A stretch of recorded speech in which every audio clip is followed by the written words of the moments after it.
शिव जी के पास कहाँ से आया नाग, डमरू, त्रिशूल, त्रिपुंड और नंदी। शिव जी का त्रिशूल भगवान शिव का ध्यान करने मात्र से मन में जो एक छवि उभरती है वो एक वैरागी पुरुष की।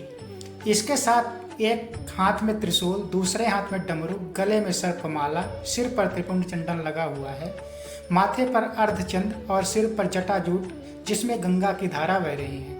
थोड़ा ध्यान गहरा होने पर इनके साथ इनका वाहन नंदी भी नजर आता है। कहने का मतलब है कि शिव के साथ ये 7 चीजें जुड़ी हुई हैं। आप दुनिया में कहीं भी चले जाइए, आपको शिवालय में ये शिव के साथ ये 7 चीजें जरूर दिखेंगी। आइए जाने कि शिव के साथ इसका संबंध कैसे बना, यानी यह शिव जी से कैसे जुड़े। क्या यह शिव के साथ ही प्रकट हुए थे या अलग अलग घटनाओं के साथ यह शिव से जुड़ते गए।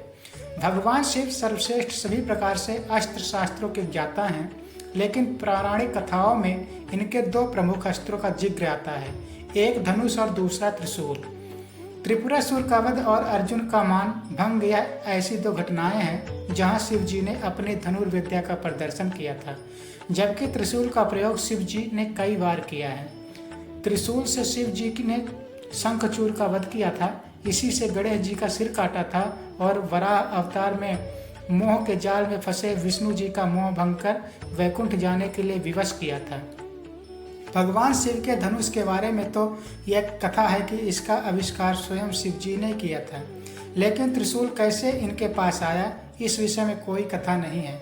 माना जाता है कि सृष्टि के आरंभ में ब्रह्मनाद से जब शिव प्रकट हुए तो साथ ही रज, तम, सत या तीनों गुण भी प्रकट हुए।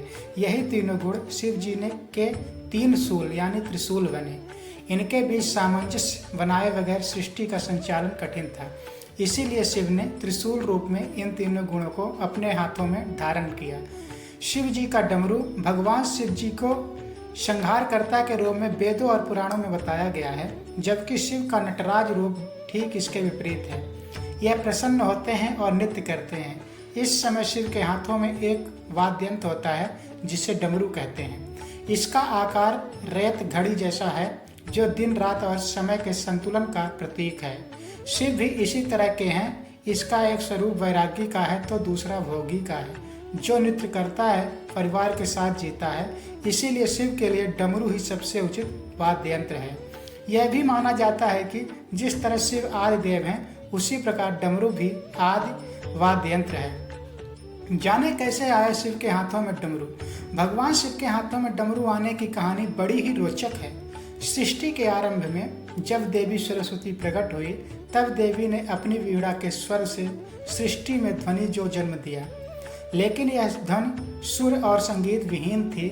उस समय भगवान शिव ने नृत्य करते हुए 14 बार डमरू बजाए और इस ध्वनि से व्याकरण और संगीत के छंद ताल का जन्म हुआ।